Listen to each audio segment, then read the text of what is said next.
નમસ્કાર, આપ જોઈ રહ્યા છો 9KM ન્યૂઝ ગુજરાત। ધાનેરાની રજૂઆત બાદ પણ સરકારનો હજી સુધી જવાબ ન આવતા ધાનેરા ખાતે પ્રતિક ધરણા કરવામાં આવ્યા। ધાનેરા શહેરના લાલ ચોક ખાતે હિતરક્ષક સમિતિના બેનર હેઠળ ધરણા કાર્યક્રમ યોજવામાં આવ્યો।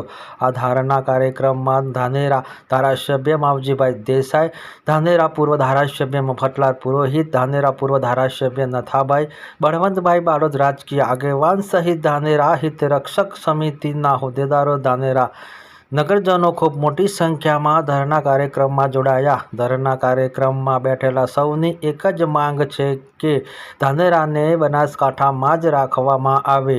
વિશેષ રિપોર્ટ અશોક ઠાકોર, ધાનેરા, બનાસકાંઠાથી।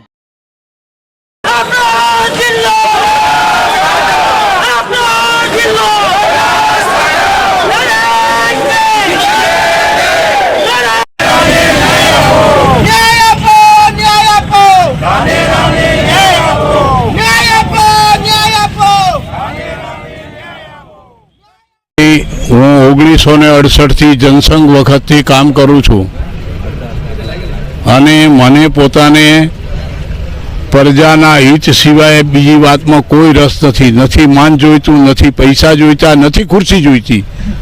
અને હવે તો 75 વર્ષ છે, એમ મારે કંઈ જરૂર નથી। હું તો અને જીવું છું ત્યાં સુધી ભારતીય જનતા પાર્ટીના કાર્યકર તરીકે જ કામ કરીશ। ભારત માતાની જય જ બોલીશ, બીજું મારાથી બોલાશે નહીં। આ હું ખાતરી એમને આપું છું। જે લોકો ભ્રમ રાખે છે ને, અમારા વિશે ખોટી વાત ફેલાવે છે, એ લોકોને કહું છું કે અમે જીવનમાં જે જીવ્યા છીએ એક રંગાને ઉજળા, મનમાં જેને ન હોય બીજી ભાત, એને રંગ ચડાવવાનો કવિએ કહ્યું છે। અમે એક રંગા છીએ, અમે ડુપ્લિકેટ વેળા કરતા નથી। અને મહેરબાની કરીને જે ડુપ્લિકેટ વેળા કરતા હોય, રાજકારણમાં કોઈ હોદ્દા પર બેસી ગયા પછી સમાજ એટલે શું? હવે તો અમે ધાર્યું કરી શકીએ છીએ। અરે ભાઈ, ધાર્યું કરી શકો છો, ભગવાને તમને ત્યાં સુધી મોકલ્યા, પ્રજાએ તમને સપોર્ટ કર્યો, ખૂબ સારી વાત। તો તમે હવે પ્રજાનું ભલું કરો ને। બીજી પ્રજા જે છે એના તરફ તમારી નજર હોવી જોઈએ। ગરીબ માણસ માટે તમારે વધારે ધ્યાન આપવું પડે। જે તાકાતવાળો સમાજ છે એ સમાજની પણ એ જવાબદારી બને છે કે ગરીબ જે સમાજો છે એમને હાથે રાખે અને એના માટે કામ કરો, ત્યારે તમારું જાહેર જીવન ઉજળું બને છે। આ ખોટી વાત જે કરવામાં અત્યારે આવે છે એનો એક જ જવાબ છે કે આપણે આપણા આ વિસ્તારના ભલા માટે ભારતીય જનતા પાર્ટી હોય, કોંગ્રેસ હોય કે હિતરક્ષક સમિતિના બધા ભાઈઓ હોય કે તમામ કાર્યકર્તા હોય, ખભે ખભા મિલાવીને આપણે આપણી માગણીને સરકારે સ્વીકારવી પડે, એ રીતે આંદોલન ઊભા કરવા પડે તો કરવા। અને આપણું જે ધાનેરા છે બનાસકાંઠામાં રહેવું જ જોઈએ, એના માટેનો આ કાર્યક્રમ છે। એ જ કારણે આજે સમગ્ર ધાનેરા તાલુકો અને ધાનેરા શહેર અને સમગ્ર હિત રક્ષક સમિતિ, સર્વ સમાજ, બધા જ લોકો ભેગા મળી અને આજે ધરણાનો પ્રોગ્રામ આપ્યો છે।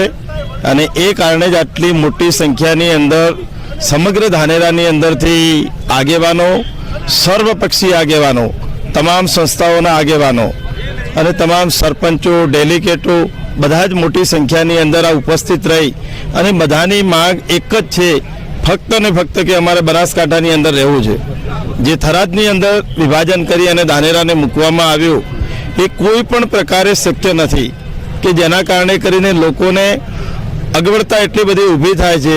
એના સામાજિક પ્રસંગો હોય, શૈક્ષણિક કામ હોય, આરોગ્યને લગતા કામ હોય, આ તમામ પ્રકારોએ અને ધંધાકીય જે લોકો પણ સંલગ્ન આટલા વર્ષોથી છે એ બધાને અહીંથી માંડી ડીસા, પાલનપુર, આ તમામ પ્રકારે સગવડતા રહે એ માટે વર્ષોથી ધાનેરા તાલુકો એ સાથે સંકળાયેલો છે।